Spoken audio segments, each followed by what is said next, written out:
Bring me a dream. Make him the cutest that I've ever seen. Give him two lips like roses and clover. Then tell him that his lonesome nights are pussy. Hit a lick with a bitch from the bayou. Make sure. Chers amis, bonjour et bienvenue dans ce nouveau numéro de Démo 4 Paroles.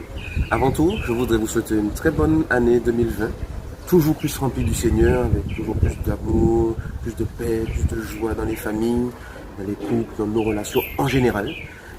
On sait que quand on rentre dans une nouvelle année, on espère toujours qu'elle sera meilleure que la précédente. C'est ce que je vous souhaite, c'est tout le bien que je vous souhaite, qu'elle soit meilleure, mais meilleure, on s'entend, parce que plus rempli du Seigneur. Elle ne sera pas forcément meilleure en termes d'événements qu'on vit, mais si Dieu est plus présent dans ma vie, alors l'année sera meilleure. Donc c'est ce que je vous souhaite, une bonne et sainte année 2020 à vous. Et aujourd'hui, nous allons essayer de répondre à deux questions. Il y a une foire aux questions qui a été proposée sur Instagram, et donc nous allons essayer de répondre à deux questions, ma foi pas si simple. La première question c'est: est-ce que pour une fille, il est permis de faire le premier pas? Et la deuxième question: pourquoi les garçons ont si peur de l'engagement? Je vais commencer par la première question. Donc c'est une fille qui a posé la question de savoir si c'est possible pour une fille de faire le premier pas. Alors on pourrait répondre oui rapidement, mais il faudrait modérer un peu tout de suite. Parce que ça dépend non seulement de l'âge, ça dépend de la mentalité aussi, ça dépend aussi de comment on entend la question. Est-ce que c'est le premier pas pour sortir avec, ou est-ce que c'est le premier pas pour demander jamais en mariage? Parce que on fait toujours le premier pas, mais pas pour les mêmes réalités. Et donc,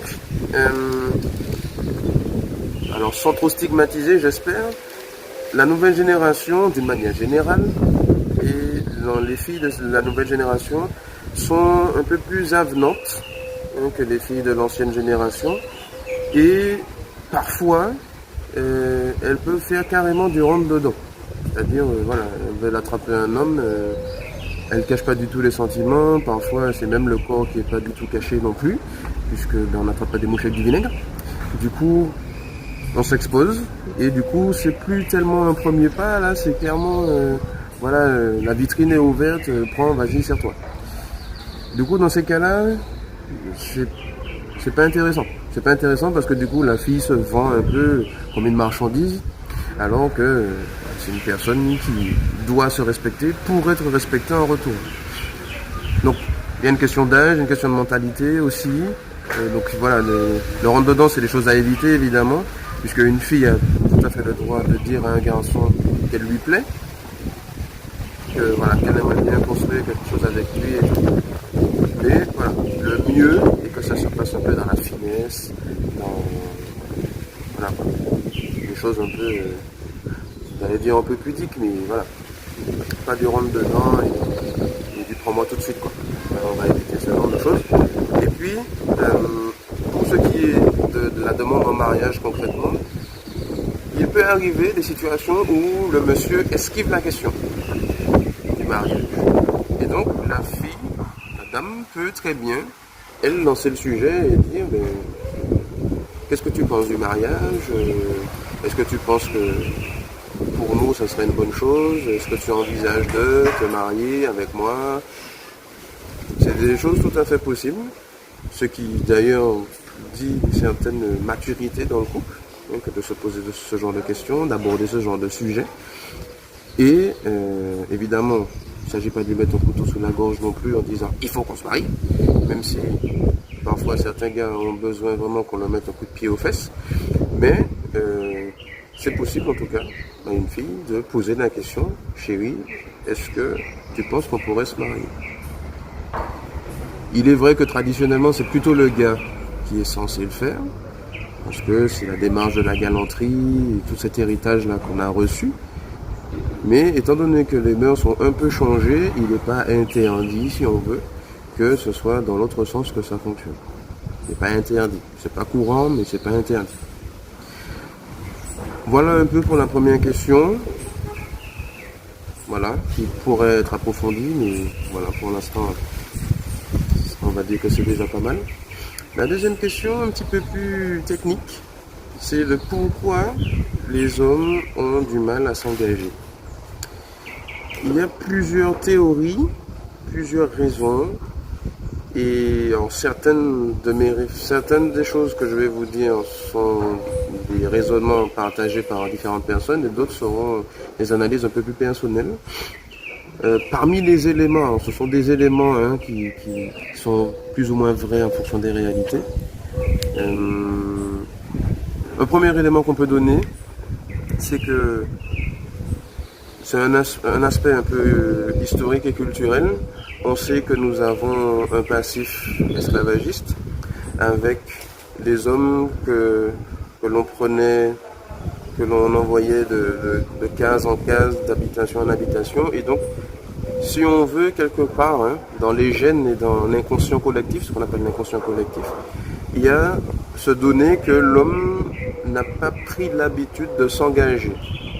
Parce que même quand il avait des enfants avec quand un esclave avait une relation avec une esclave, il ne restait pas forcément avec cet esclave-là, ils ne vivaient pas ensemble, puisque l'homme était dans une maison dans les champs, la dame était plus souvent dans la maison des maîtres. Donc il n'y a pas cette culture, si on veut, dans nos gènes, entre guillemets, d'habiter ensemble, de s'engager ensemble. Donc ça, c'est un des éléments placés un peu dans l'inconscient collectif qui tapit un peu notre culture martiniquaise. Ça peut expliquer, en partie. Une autre explication est que généralement, les garçons mûrissent plus lentement que les filles. Les filles, assez souvent, dès l'adolescence, elles sont déjà assez entreprenantes, assez indépendantes, elles savent ce qu'elles veulent, parce qu'elles arrivent à se projeter assez souvent, elles mûrissent plus vite. Les gars, on mûrit moins vite. C'est un donné, c'est un fait observable. C'est pas tout, forcément tous les gars, mais quand même une tendance générale qu'on retrouve, que les gars mûrissent plus lentement. Et puisqu'ils mûrissent plus lentement, la question de l'engagement se pose plus tard, voire se pose presque pas. En fonction de l'éducation aussi qu'il a reçue, de l'environnement familial qu'il a reçu. Parce qu'un autre élément encore qui peut expliquer ça, là aussi c'est pas vrai pour toutes les situations, mais c'est des éléments que je vous donne. Si le garçon a grandi dans un milieu où ses parents vivaient divorcés, il allait tantôt chez l'un, tantôt chez l'autre, ça peut ne pas lui donner envie de s'engager. De voir que si ça s'est passé comme ça avec maman, papa, moi j'ai pas envie de vivre pareil. Par exemple, ce sont des exemples, mais il y a aussi des contre-exemples où les parents ont vécu séparés, au contraire on dit moi je me sers de ça pour ne pas vivre la même chose, donc je vais me marier. Donc, c'est les différents éléments qui se rejoignent. Une dernière réflexion que je vous partage, qui est un peu plus personnelle cette fois-ci, c'est par rapport à la maternité à la martiniquaise. C'est-à-dire que les mamans martiniquaises ont souvent cette habitude de faire à la place d'eux et de materner jusqu'à très tard. Les parents que je rencontre, des jeunes, 18, 20, et puis la maman me dit oui, c'est moi qui lave son linge, c'est moi qui repasse son linge, c'est moi qui lui fais à manger, c'est moi qui fais ci, c'est moi qui fais ça pour lui. Des petites choses du quotidien, mais c'est précisément dans ces petits engagements du quotidien qu'on apprend à prendre des engagements plus importants. Et donc, plus je suis entretenu dans une maternisation jusqu'à très tard, et moins je me sentirai appelé à faire des choix décisifs et personnels. Donc, voilà, moi je pense que ça joue un peu aussi. Là encore, c'est des éléments, différents éléments qui permettent de brosser un peu la réalité, mais voilà, je pense qu'il y a un petit peu de ça aussi. Et puis une dernière chose, c'est que la figure paternelle aussi est un petit peu en demi-teinte en Martinique, pour être gentil. Et ne voyant pas de modèle masculin, en tout cas pas souvent de modèle masculin qui s'engage, qui est sérieux, qui est fidèle, etc., là aussi, si on n'a pas de modèle, on a du mal à imiter. Donc, en tout cas, si on n'a pas beaucoup de modèles, on a du mal à imiter. Du coup, ça aussi, le fait que la maternité soit un peu parfois étouffante et que la paternité, elle ne soit pas assez bien représentée, on n'a pas de référent, en fait, pour pouvoir faire pareil. Donc, différents éléments qui essayent de rendre compte de cette difficulté que rencontrent les hommes martiniquais de pouvoir s'engager avec leur fiancée, leur conjointe. Mais après, c'est pas quelque chose de fermé. Hein. Il y a des gars qui entrent dans une relation avec aucun désir de se marier, et puis en tombant sur la bonne fille, en cheminant, en grandissant, en s'épanouissant ensemble, changent complètement d'avis et se disent, en fait, voilà, elle a changé ma vie, elle a changé mon cœur, et je veux bien m'engager avec elle de manière durable. Donc c'est pas des choses qui sont forcément figées. Dieu merci. Et donc voilà, même s'il est vrai que le mariage aujourd'hui n'a pas le vent en poupe, mais quand même, il y a quand même des hommes qui osent s'engager. Il faut quand même saluer les voir, hein, ceux qui s'engagent, et les encourager. Donc voilà un peu pour les deux réponses des deux questions, à la fois aux questions. Donc n'hésitez pas, si vous avez d'autres questions, à nous les faire parvenir. Je tâcherai d'y répondre dans les plus brefs délais. Et sur ce, voilà, encore une très bonne et sainte année à vous, et au prochain épisode de Démo 4 paroles.